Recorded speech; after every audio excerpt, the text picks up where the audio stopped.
भगवन ये जीवन तुम्हें न सवारोगे तो क्या कोई सवारे। ओ पालनहारे निर्गुण न्यारे तुम्हारे बिन हमरा कौन नहीं। तुम्हारे बिन हमरा कौन नहीं।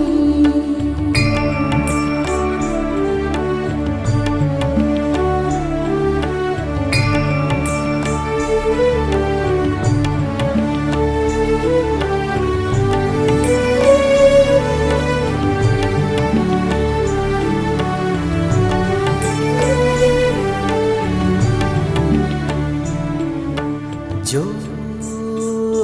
सुनो तो कहें प्रभु जी हम